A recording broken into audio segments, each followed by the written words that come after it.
Olá, eu sou Arquibaldo, sou farmacêutico clínico e farmacêutico magistral e hoje eu vou falar um pouquinho sobre colágeno.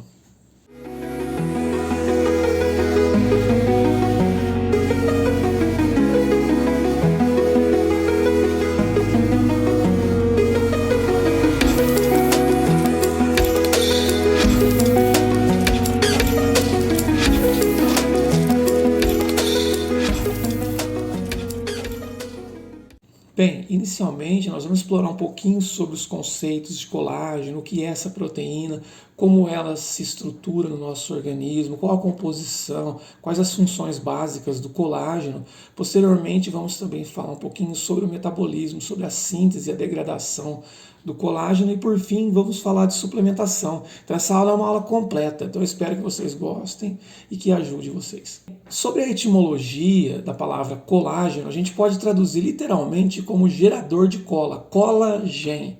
É isso mesmo. Então a gente já pode aí ter uma ideia da importância do colágeno como um papel de fixador dos tecidos orgânicos. Então essa proteína colágeno, ela representa 1/3 das proteínas do seu organismo e ela está ali distribuída de forma homogênea em praticamente todos os tecidos, tá bom? E é importante comentar também que as fontes de colágeno normalmente são fontes de colágeno de origem animal. Um outro conceito importante que eu queria introduzir também se refere ao peso molecular do colágeno. Então a gente precisa entender que o colágeno é uma proteína grande, né? Então assim, ela tem um tamanho, ela tem um peso. Então normalmente quando vai se tratar do tamanho de partículas, a gente usa uma unidade que se chama kilodalton. E o colágeno ele tem aproximadamente 100 a 300 kilodaltons, podendo variar bastante dependendo do tipo de colágeno, tá bom? Guardem este número na memória, pois esse número vai ser importante para a gente entender os conceitos na hora de suplementar. Quando a gente pensa nas funções básicas do colágeno, nos remete à saúde óssea, à saúde articular, mas também na manutenção e integridade da pele, cabelo e unhas e, principalmente, na matriz extracelular. Então, o colágeno ele tem uma importância significativa na remodelação da matriz extracelular. É ela que sustenta os órgãos nos seus devidos locais e que é um espaço intercelular responsável em transmitir informação de uma célula para outra, nutrientes, enfim. O colágeno ele está ali estruturando toda essa matriz extracelular. De forma mais detalhada, nós podemos perceber que o colágeno é importante para os ossos, articulações e músculos, manter o tecido conectivo e as propriedades mecânicas da pele, então a resistência da pele, o tônus da pele, é vital para a matriz extracelular, conforme já comentado, atuando ali na regulação e regeneração do tecido. O colágeno também nos permite a ter flexibilidade, elasticidade e movimento. Sem ele não seria possível. Ele circunda e protege os órgãos e tecidos, pois ele está envolto na matriz extracelular e contribui ali em torno de 65 a 80% do peso dos tendões, peso seco dos tendões. Então olha a importância que o colágeno tem na redução de uma lesão, por exemplo. Ele também está presente na esclera, essa parte branca dos olhos, e também está presente ali na composição da dentina, que nada mais é que uma estrutura de colágeno com a cristalização de minerais. Bem, falando um pouquinho sobre a composição do colágeno, analisando esse slide, podemos perceber aqui uma estrutura composta por 3 cadeias de peptídeos que representam essa proteína inteira que é o colágeno. Tá bom?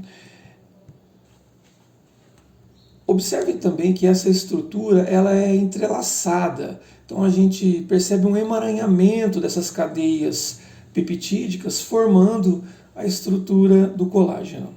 Nós podemos também evidenciar aqui o principal polipeptídeo, composto por glicina, prolina e hidroxiprolina, mas também a gente consegue verificar outros aminoácidos presentes. Avançando um pouquinho mais na composição do colágeno, nós podemos evidenciar aqui a presença de aminoácidos dispostos de uma forma organizada. Esses aminoácidos vão gerar as cadeias peptídicas.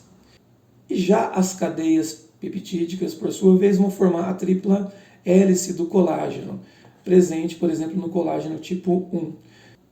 E este colágeno estruturado em forma de tripla hélice vai formar a microfibrila, e a microfibrila vai formar os feixes de fibras que estão presentes em diversos tecidos do nosso organismo, como tendões, músculos, enfim. E observem que, quando se refere a colágeno, nós estamos nos referindo a uma família de proteínas. Observem nesta publicação a descrição de 28 tipos de colágeno, sendo que o colágeno tipo 1 é o mais comum, é o mais abundante, encontrado em todos os tecidos. Mas nós temos colágenos que estão mais presentes em articulações, mais presentes no nosso sistema circulatório, e tipos de colágenos mais presentes em alguns órgãos específicos. Nesta ilustração, nós conseguimos evidenciar os vários tipos de colágeno distribuídos pelo nosso organismo, seja em termos de músculo esquelético, composto por colágeno tipo 1, 3 e 6, a pele composta por tipo 1, 3 e 6. Então a gente consegue ver os ligamentos referentes ao tipo 1, 3 e 5, as articulações compostas pelos colágenos tipo 2, 9 e 11 e assim por diante. Só para ilustrar, na pele, por exemplo, a gente encontra o colágeno tipo 1, que é o colágeno fibrilar. Esse colágeno é o principal estruturador de sustentação da resistência da pele. Mas a gente também encontra o colágeno tipo 4, que está ali associado, trazendo uma estabilidade da membrana basal da pele. Então vamos avançar um pouquinho mais, vamos entender a relação do colágeno com a matriz extracelular e vamos dar um foco aqui em alguns tecidos. Bem, então observando essa ilustração, a gente consegue identificar a representação aqui dos aminoácidos formando a fibrila, formando o colágeno e a matriz extracelular e o tecido, enfim. E observem a representação dos tipos de colágeno que estão entrelaçados, formando o tecido. Nesse caso, um tecido cartilaginoso. Do outro lado, a gente consegue também identificar da mesma forma tipos diferentes de colágeno entrelaçados e também formando um tecido. Neste caso, um tecido, por exemplo, tendíneo muscular. Observem na ilustração C a representação de células-troncos mesenquimais e observem que ocorre a produção, a síntese de colágeno conforme o tipo e diferenciação dessas células. Neste caso, a gente identifica a representação dos condrócitos associando com os tipos específicos de colágeno. Na ilustração B, a gente identifica também a representação aqui do condrócito, a membrana do condrócito e a representação de várias fibras. E observem aqui, por exemplo, essa fibra azul maior, representando um colágeno mais estrutural. Por outro lado, a gente também identifica essa rede com formato de trama, representando o colágeno tipo 4. Então, o colágeno tipo 4 é responsável em fazer esse cross-link entre as fibras de colágeno.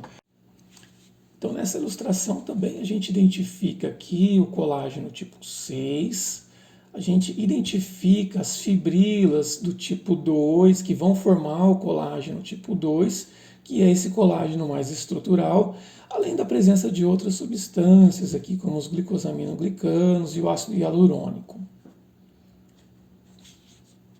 Bem, vamos agora discutir um pouquinho sobre o aminograma do colágeno e compará-lo com outras fontes proteicas. Aqui do lado esquerdo da tela, a gente identifica as cadeias peptídicas do colágeno correlacionando com os aminoácidos.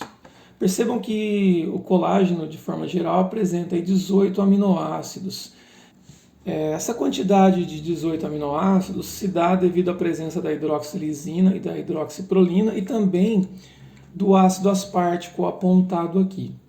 Eu também chamei a atenção da histidina, porque o colágeno é uma substância que apresenta baixo índice de histidina, e a gente sabe que isso pode ser interessante em situações em que o indivíduo é alérgico.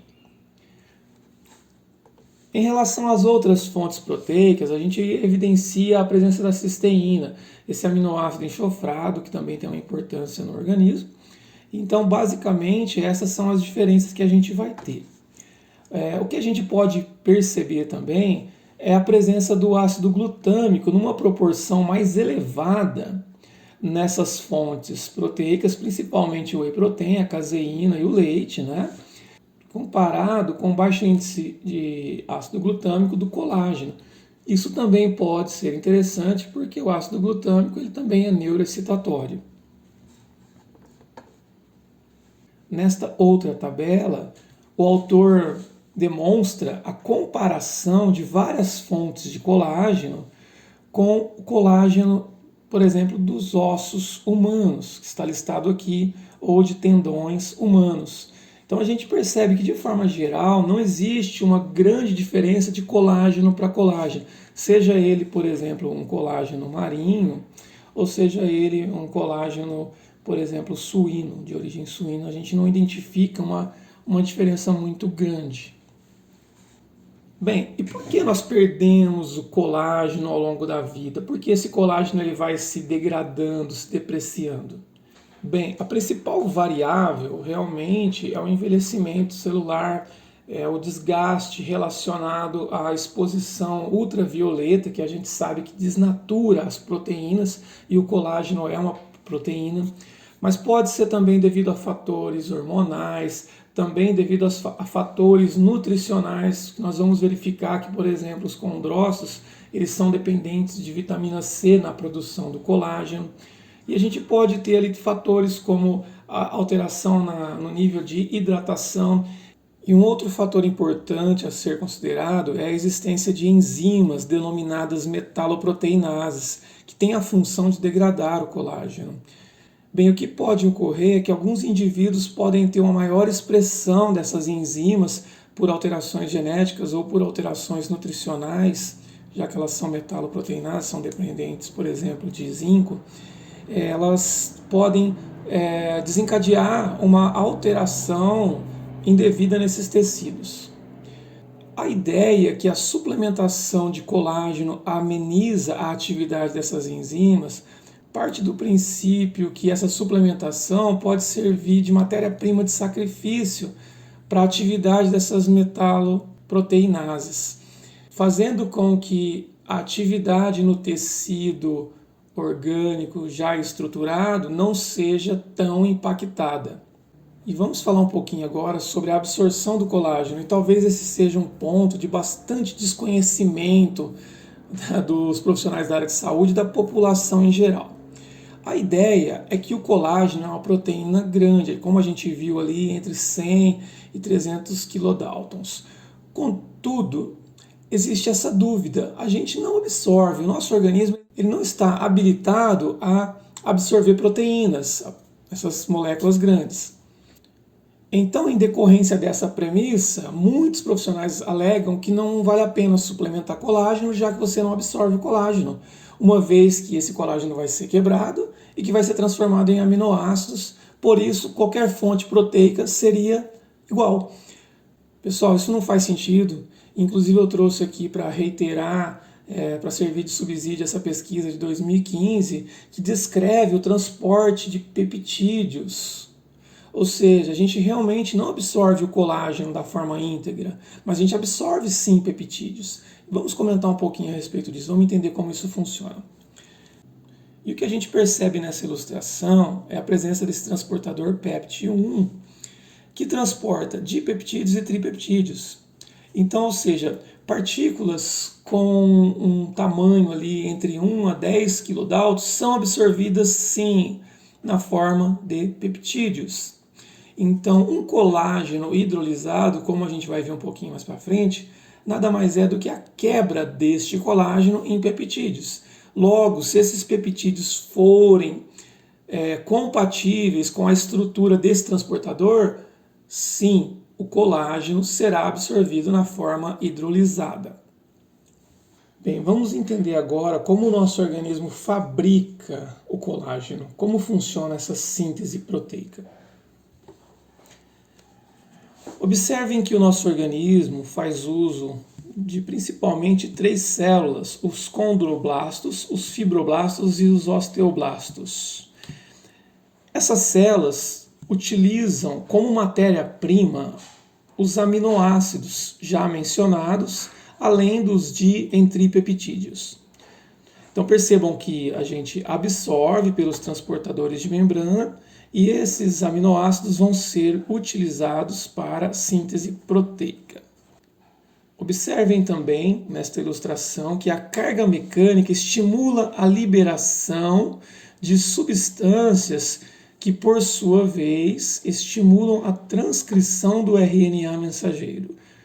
Então, aqui nós já podemos concluir que a atividade física, um leve impacto sobre os ossos, por exemplo, pode contribuir bastante com a síntese de colágeno no organismo e, por exemplo, auxiliando na redução da osteoporose. Após a transcrição do RNA mensageiro, ocorre a síntese das cadeias peptídicas e, posteriormente, a síntese do procolágeno. Esse procolágeno ele vai ser empacotado em vesículas que vão ser transportadas para o exterior da célula, já que o objetivo é levar esse colágeno, esse procolágeno no momento, para a área exterior da célula. E observe também a descrição daquele processo já mencionado, que é a produção da hidroxilisina e da hidroxiprolina, que faz parte da estrutura primária do colágeno. Posteriormente a esse transporte desse procolágeno, esse colágeno imaturo, ele vai sofrer a ação de uma enzima bastante importante, que é a lisioxidase. E essa enzima é responsável em interligar essas cadeias peptídicas, formando o colágeno maduro.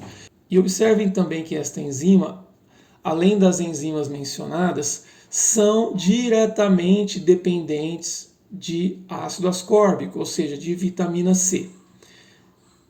E aí já fica a mensagem da importância de manter os níveis adequados de vitamina C no organismo para que a síntese de colágeno seja eficiente. Já que agora nós aprendemos bastante sobre colágeno, vamos entender então agora o que é o colágeno hidrolisado. O conceito é bem simples. Hidrólise significa quebra. Então, ou seja, a ideia é se utilizar daquela estrutura do colágeno e fracionar ela em pequenas partes.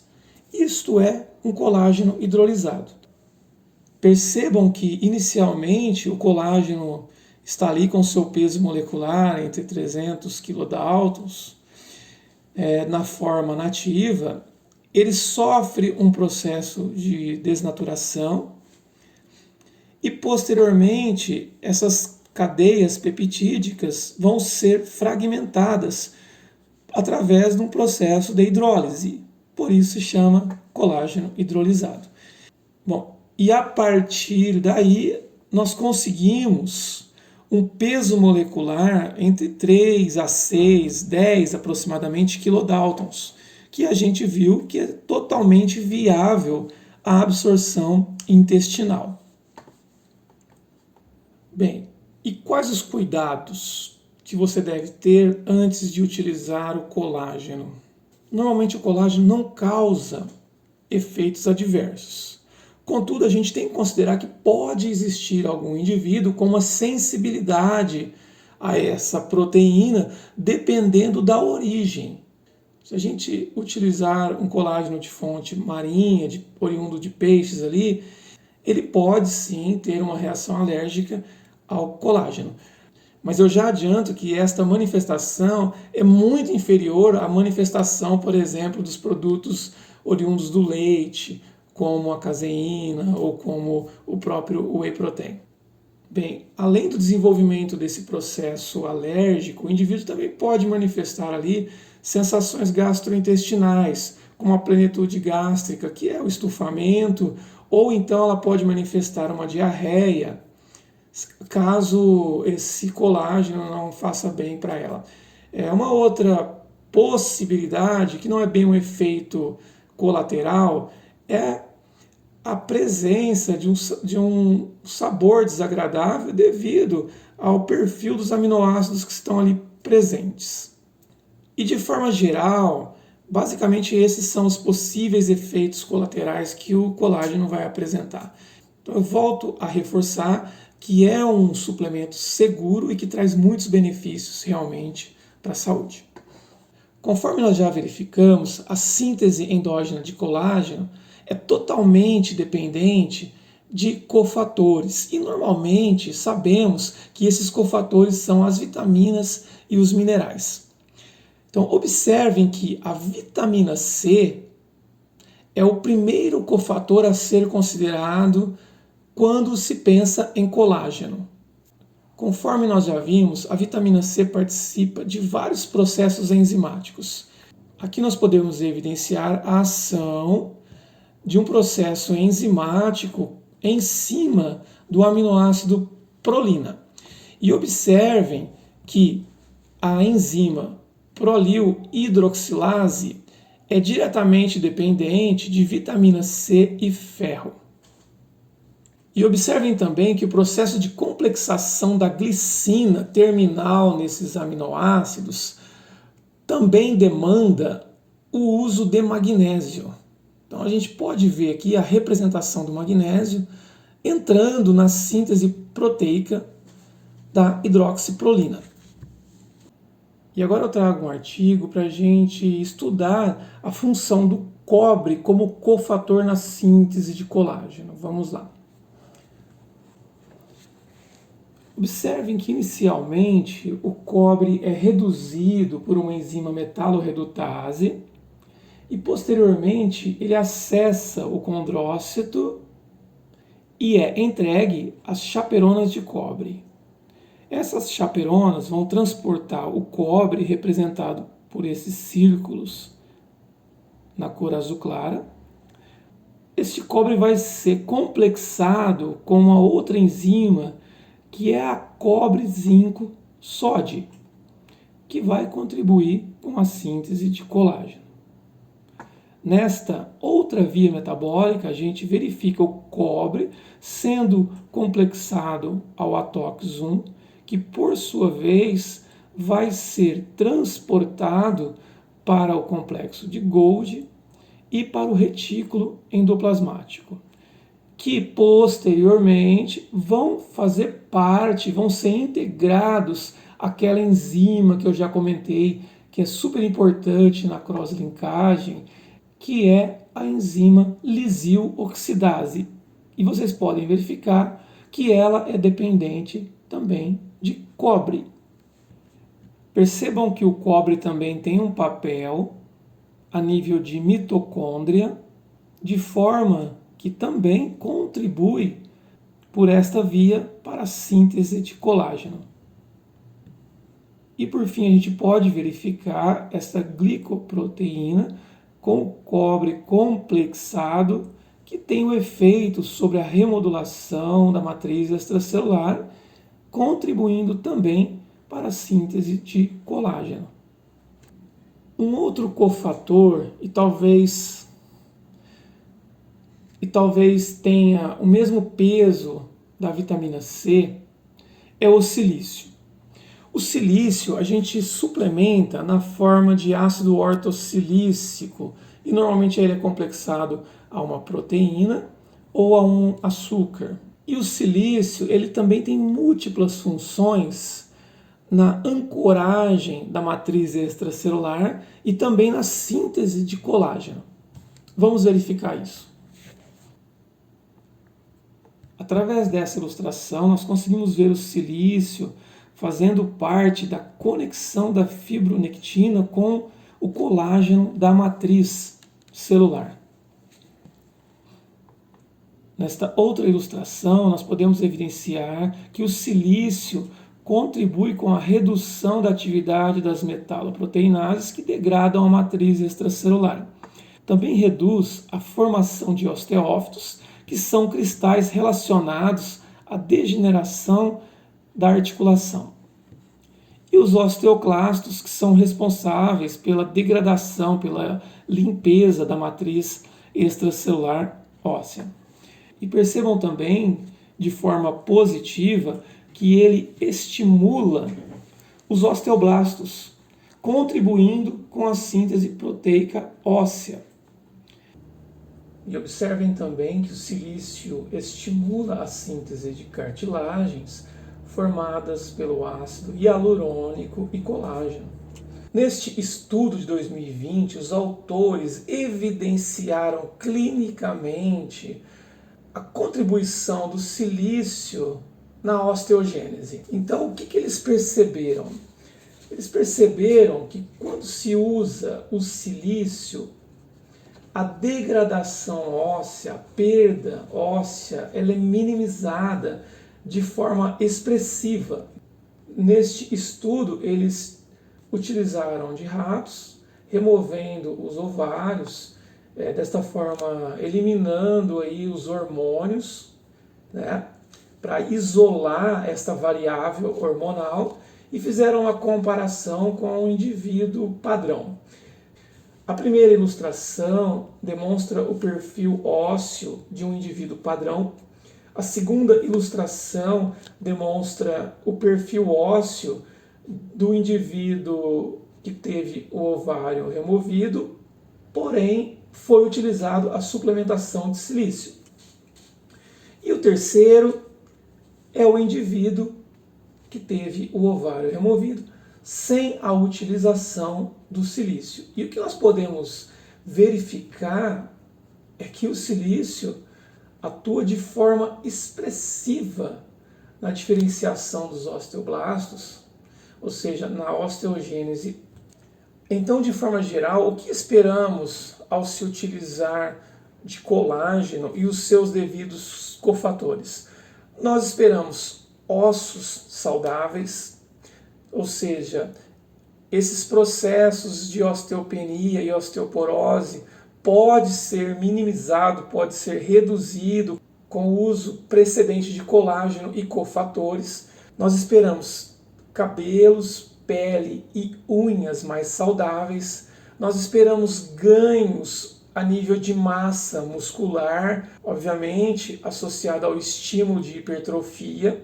Nós também esperamos saúde das articulações e até mesmo a eliminação de dores das articulações.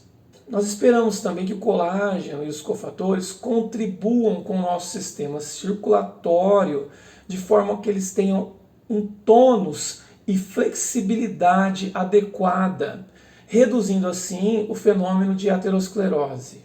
Além desses benefícios, nós também temos alguns estudos que correlacionam o uso de colágeno com neurotransmissores e, obviamente, o colágeno, assim como os aminoácidos, são matéria-prima para a produção de alguns neurotransmissores. E também vemos alguns estudos correlacionando o uso de colágeno na hiperpermeabilidade intestinal. Então vamos lá.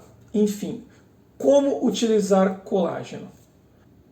Uma dica que eu costumo fazer é ingerir o colágeno de forma isolada das refeições, ou seja, não ingerir juntamente com refeições, para que não haja uma competição durante a absorção desses nutrientes. Um outro fator importante, conforme a gente verificou, é o uso concomitante de cofatores. A gente sabe que a vitamina C é uma vitamina que é inclusive muito instável, por isso é legal utilizar as formas mais estáveis de vitamina C, pelo menos uma vitamina C revestida, se possível uma vitamina C esterificada. Eu também aconselho sempre a utilizar a vitamina C junto com a vitamina E, pois uma protege a outra. Conforme dito, o silício também tem uma importância gigantesca e muitas vezes ele é esquecido. Então é interessante associar o silício com a ingestão de colágeno. Por fim, o magnésio e o cobre, conforme ilustrado, tem também a sua importância. A gente tem que tomar cuidado com o excesso de cobre, porém o magnésio é um mineral mais seguro. E por quanto tempo deve ser ingerido o colágeno? Bem, aí está uma questão interessante, porque depende do seu objetivo. Se o objetivo for manter a integridade da pele, esse uso pode ser contínuo, pois o colágeno pode ser considerado um alimento. Se a ideia é utilizar num processo cíclico, eu recomendo que se use a cada 4 meses, pelo menos, devido ao turnover proteico. É claro que, por exemplo, com o objetivo de restaurar um tecido, por exemplo, uma articulação de um joelho, muitas vezes é necessário um uso mais prolongado. E agora eu trouxe 4 produtos que vocês vão encontrar facilmente nas farmácias de manipulação ou até mesmo em produtos industrializados e que realmente são produtos que contribuem de forma expressiva. Conforme nós estudamos, o processo de hidrólise, a qualidade desse processo é importante para a gente conseguir um peso molecular do colágeno hidrolisado, de forma que ele seja absorvido. Quando a ideia é utilizar de forma geral, eu quero utilizar um colágeno que sirva para a maior parte das minhas funções, você pode optar pelo uso do Peptan, que é um colágeno hidrolisado, é um colágeno do tipo 1, que auxilia de forma geral nos ossos, nas articulações, na pele. Também pode ser usado como um recurso sacietogênico, inclusive com objetivo esportivo. O Verisol, ele apresenta um tropismo, ele apresenta uma afinidade com os tecidos de pele, cabelo e unha. Então, toda vez que nós vamos utilizar com o objetivo de saúde da pele, mas também com o objetivo de estética, nós vamos priorizar o uso do Verisol. O Verisol é um colágeno hidrolisado, que inclusive a gente utiliza uma quantidade menor do que o colágeno Peptan. Nós utilizamos 2,5 gramas ao dia e ele apresenta resultados comprovados de forma científica, reduzindo inclusive a expressão de rugas. O Body Balance é um outro colágeno que apresenta um tropismo, uma afinidade pelo tecido muscular. Então, este produto é bem interessante, pois muitas pessoas têm um certo grau de intolerância ao whey protein, por exemplo, mesmo quando o whey protein é zero lactose. Então, nesse caso, quando o indivíduo ele apresenta uma intolerância alimentar, um processo de hiperpermeabilidade intestinal, é interessante a gente priorizar o uso desse tipo de colágeno para auxiliar o indivíduo na hipertrofia muscular e até mesmo no tratamento da sarcopenia. Já o C2 é um produto bem consagrado, os ortopedistas usam bastante devido ao resultado que ele traz ao longo do tempo. Então ele ajuda bastante nos processos relacionados à dor, de articulações como o ombro, joelho, tornozelo, pois ele repõe o colágeno tipo 2, que é o colágeno que se manifesta de forma expressiva nas articulações. Então vocês percebam que cada produto vai ter a sua posologia, a sua sugestão de dose. Também é importante falar que esses valores eles podem ser alterados de acordo com o peso, por exemplo, do indivíduo. Eu realmente espero que essa aula tenha contribuído bastante. Eu procurei trazer bastante informações, deu bastante trabalho para montar, então eu peço para vocês darem o like e também se inscrevam aí no nosso canal. Eu vou ficando por aqui, então um grande abraço.